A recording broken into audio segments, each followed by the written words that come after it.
जो कर्मचारी के क्लर्क के देता है वही तो आप पढ़ते हो। आप अपना क्या करते हो? आप वही पढ़ देते हो सदन में, वही पढ़ देते हो काउंसिल में, वही पढ़ देते हो आप अपने प्रेस वार्ता में। ये देखा हुआ बात है भाई। आपकी क्षमता नहीं है सरकार चलाने का, आप गद्दी छोड़ो, दे दो किसी को। हमने कहा मैं आपको इस्तीफा भेजता हूँ, लेकिन मेरा पोस्ट यथावत रहेगा, उसमें न कोई तब्दीली होगी और न वो डिलीट होगा।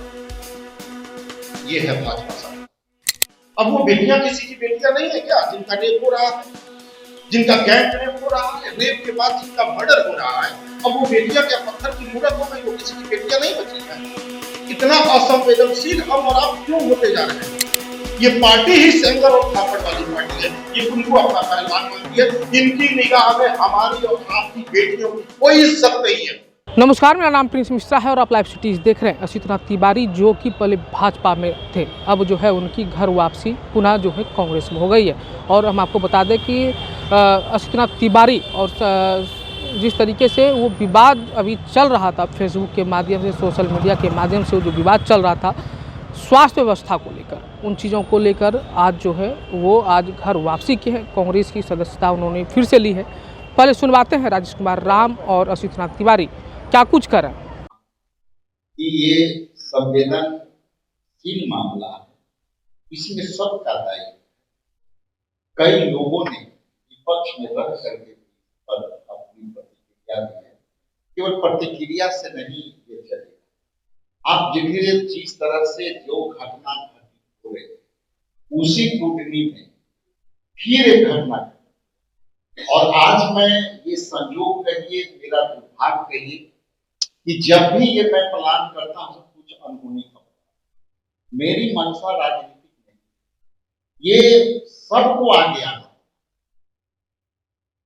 और राजनीति छोड़ दो। आप कहिए राजनीति छोड़ के कैसे हम उनको मदद करें? और इसमें सबको सहभागिता लेनी होगी, क्योंकि ये समाज का मामला है। हम उन पड़ोसियों से भी मांग करते हैं कि आपके अगल बगल कैसे लोग बैठे, ये उन पड़ोसियों के लिए भी दायित्व। बिहार और देश के उन पड़ोसियों के लोग हैं कि आपके अगल बगल लोग ऐसे हैं और उनको आप नहीं रोक पा रहे। ये मेरा बदलाव के आंदोलन, ये राजनीतिक आंदोलन नहीं है। मैंने आपको पर भी परसों मैंने कुछ कहा कि आपसे हाथ जोड़ के निवेदन है कि आप आगे आओ, छोड़ो ये बात, राजनीति में हमारा मत कहीं चर्चा करो, लेकिन इस बात को सामाजिक तौर से होनी चाहिए कि पड़ोस का भी जिम्मेदारी है। अगल बगल लोग को भी, कई बार मैं देखता हूं कि घटना घटती है, रोज लोग वीडियो बना देंगे, मोबाइल से फोटो खींच लेंगे, लेकिन जब पुलिस तक जाने की मामला आएगी तो लोग नहीं जाएंगे। ये समाज से भी अपील है। उन समाज के आसपास यदि लोग देखना शुरू कर देंगे तो हम समझते हैं कि ये आने वाला समय में हम अच्छा समाज का निर्माण करेंगे। मेरा थॉट ये है। इसलिए ये सब की लड़ाई लड़नी होगी, क्योंकि देखिए ये बढ़ते जाता है। हमारा दायित्व क्यों है? हम बढ़ते जा रहे हैं घटना। आप सोचिए, जो कुंडली में जो पुनः जो घटना घटी है, वो FIR इतना आवेदन के बाद, इतना कहने के बाद भी FIR अभी नहीं दी, उसको भगाया गया आज भी। तो हम कहां जा रहे हैं भाई? ये खिड़की तो खोल के रखो। और जो लोग कह रहे हैं कि जांच के देने, तो इस बात के जांच कर लो कि आप जो है ये जांच की आवश्यकता कब पड़ी? जांच से कभी रिजल्ट आया है क्या? जांच लीपापोती के लिए होती, जांच मामले को दबाने के लिए होती, चाहे सरकार कैसी भी। लेकिन जांच एक ऐसा सिगुफा है कि जो है वो जांच के नाम पर वो सीधे दबा दिया जाएगा और अंत में ये मामला ठंडा हो जाएगा। आप भी बैठ जाएंगे और अंत में हम भी बैठ जाएंगे, मामला खत्म। लेकिन जदयू के एक प्रवक्ता बोल रहे हैं कि हमने ऐसे मंगाया वैसे मंगाया, और देखिए सुप्रिंटेंडेंट ने ये कहा वो कहा। भाई साहब, मैं बिहार विधानसभा के सदस्य हूं, सरकार के जो कर्मचारी अफसर भी नहीं, जब हम लोग विधानसभा में क्वेश्चन करते हैं तो क्वेश्चन के उत्तर जो कर्मचारी लिख के, क्लर्क लिख के देता है, वही तो आप पढ़ते हो। आप अपना क्या करते हो? आप वही पढ़ देते हो सदन में, वही पढ़ देते हो काउंसिल में, वही पढ़ देते हो आप अपने प्रेस वार्ता में। ये देखा हुआ बात है भाई, ये नया बात नहीं है। इसलिए आपकी क्षमता नहीं है सरकार चलाने का। आप गद्दी छोड़ो, दे दो किसी को, वो तुमसे बढ़िया चलाएगा। कम से कम वो जो है क्लर्क के लिखा हुआ मंत्री और विधानसभा में क्वेश्चन का उत्तर नहीं पड़ेगा। मेरा ये कहना है कि आपको जांच कराना है तो सर्वदलीय जो है कमेटी गठित कर दीजिए, उसमें सभी दल के लग रहे हैं, एक सदस्य सर्वदलीय जांच करा दें, बिहार विधानसभा की कमेटी गठित कर दे और सर्वदलीय बैठक करा करके सभी दल के लोग को रख लीजिए, उसमें एमएलए को रख लीजिए, एमएलसी को रख लीजिए। कौन मना करते हैं आपको जांच के? लेकिन जांच कौन करेगा? जो मिशनरी के खिलाफ लड़ रहा है, जो आपको गुमराह कर रहा है, सारे पदाधिकारी सरकार चला रहा है, वो लिख के दे देगा, पढ़ दीजिएगा, जांच हो गई। आपको जांच कराने की इतनी मंशा है तो जुडिशियरी से किसी से कराने की। मैं जुडिशियरी जांच के बात करता हूं, सर्वदलीय जो है कमेटी बना दो बिहार विधानसभा के, वो जांच कर दे। है हिम्मत तो जांच कर एजेंसी बैठा दे। पत्रकार में वो बच्ची बचाई जा सकती थी, इसके एमसीएच से जिस स्थिति में उसे लाया गया, उसे अगर तत्काल इलाज मिलता तो बचाई जा सकती। तकरीबन उसी उम्र का मेरा बेटा है, और आप में कई लोग यहाँ होंगे ऐसे जिनके बच्चे 11-12 साल के होंगे।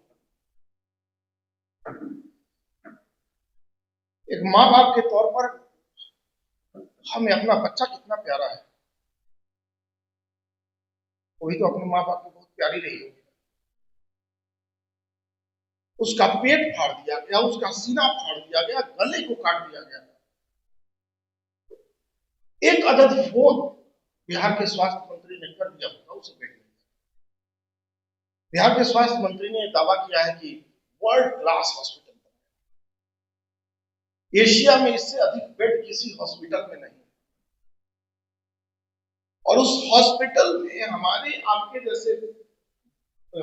जो बच्चे हैं, जैसे एक बच्ची के लिए जगह नहीं, और उस बच्ची के लिए जिसका पेट और सीना फाड़ दिया, काहे का वर्ल्ड क्लास हॉस्पिटल लगेगा?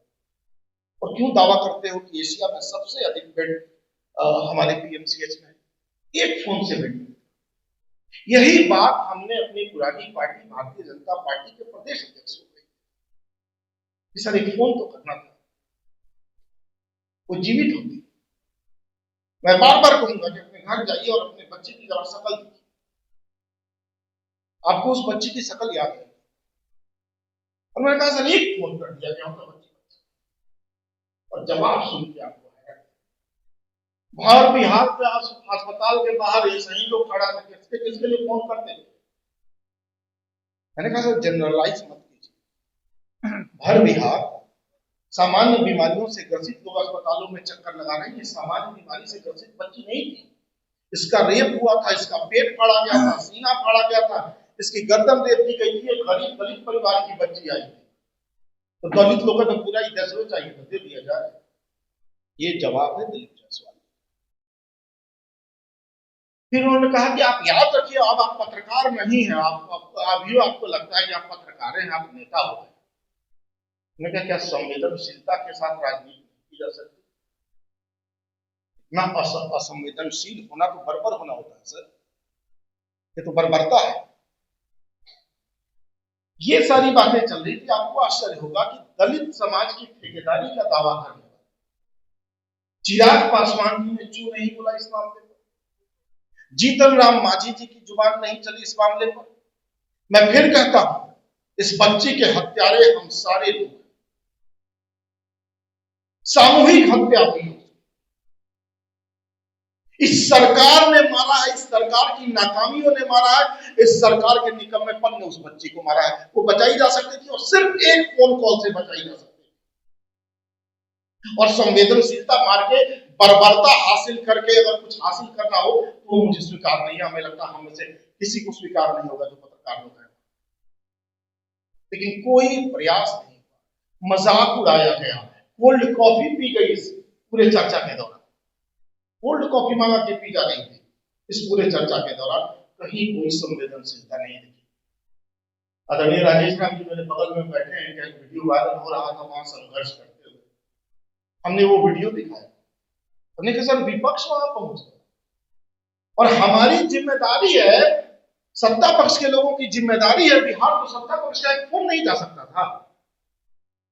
इसके बाद भारतीय जनता पार्टी के पूर्व प्रदेश अध्यक्ष और मौजूदा सांसद, तीसरी बार सांसद है, तो डॉक्टर है, पीएमसीएच से पढ़ा भी है उन्होंने, संजय जायसवाल जी ने एक पोस्ट किया कि मैं पीएमसीएच में पढ़ा हूं और मुझे बड़ी शर्मिंदगी हो रही है, इस मामले में जरूर कार्रवाई होनी चाहिए। आप लोगों ने भी देखा होगा। पार्टी ने हड़काया और 10 मिनट के अंदर उन्होंने अपना पोस्ट डिलीट कर दिया। उसके बाद मेरा पोस्ट आया और पार्टी ने कहा पोस्ट डिलीट कीजिए। मैंने कहा नहीं। 3 दिन तक मुझ पर यह दबाव बनाया गया कि आपको डिलीट करना होगा, नहीं तो कार्रवाई होगी। कल मैंने कहा कि मेरी पूरी ट्रेनिंग पत्रकारिता में हुई है साहब, हड़बड़ा के हम लोग नहीं लिखते और जो लिखते हैं उस पर टिकते हैं। मुझे संजय जायसवाल समझने की तो कहा कि आप पर एक्शन लिया जाएगा। हमने कहा मैं एक्शन लेता हूं, मैं आपको इस्तीफा भेजता हूं, लेकिन मेरा पोस्ट यथावत रहेगा, उसमें न कोई तब्दीली होगी और न वो डिलीट होगा। ये है भाजपा साहब, ये जो राष्ट्रवाद की चादर है ना, तो जैसे ही हटाइएगा उसके भीतर राष्ट्रघात वाला बदन छुपा हुआ है। राष्ट्रघात वाला बदन छुपा हुआ है। बस एक बार वो चादर हटाने की जरूरत है और वो चादर हम और आप मिलकर हटा सकते हैं। कल फिर पूर्णी में रेप के बाद मर्डर हुआ है, पता है? 18 साल की एक बच्ची का मर्डर हुआ है। कल फिर उसी कुर्दी में रेप के बाद मर्डर। सत्ता पक्ष के किसी ने कोई तांडव वांडव किया, बड़ा साड़ियां लहराने लगते थे, चूड़ियां लहराने लगते थे, कोई तो पीएम को ही चूड़ी भेज देता था। किसी ने चूका। अब वो बेटियां किसी की बेटियां नहीं है क्या, जिनका रेप हो रहा है, जिनका गैंग रेप हो रहा है, रेप के बाद जिनका मर्डर हो रहा है, अब वो बेटियां क्या पत्थर की मूर्त हो गई? वो किसी की बेटियां नहीं बची हैं। इतना असंवेदनशील हम और आप क्यों होते जा रहे हैं? किसके लिए होते जा रहे हैं? कौन सा मुंह अपनी संतानों को हम और आप दिखाएंगे जी? अपने आने वाली नस्लों को क्या चेहरा दिखाएंगे हमारा? कौन सा समाज गढ़ते जा रहे हैं हम लोग? ये बर्बर लोग हैं, भाजपा में बैठे लोग बर्बर लोग हैं। ये कुलदीप सेंगर की पार्टी है, याद रखिए। पूरी की पूरी पार्टी कुलदीप सेंगर की मानसिकता से जीती है। और अभी कुछ दिन पहले एक वीडियो वायरल हुआ था, धाकड़।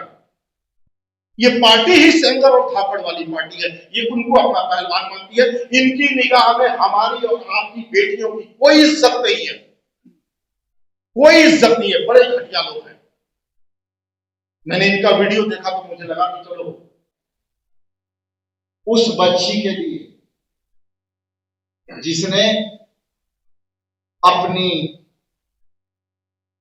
जीवन के संघर्ष करते करते वो हार चुकी, वो सिस्टम में, बिहार सरकार के जो सिस्टम, जो निरंकुश सिस्टम, असंवेदनशील सिस्टम से संघर्ष करते करते इस दुनिया को अलविदा कर दी।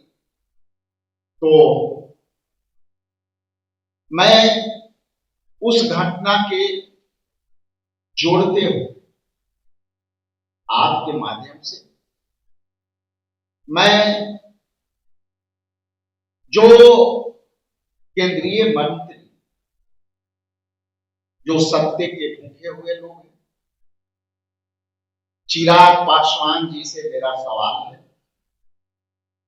कि आपको दलित के वोट चाहिए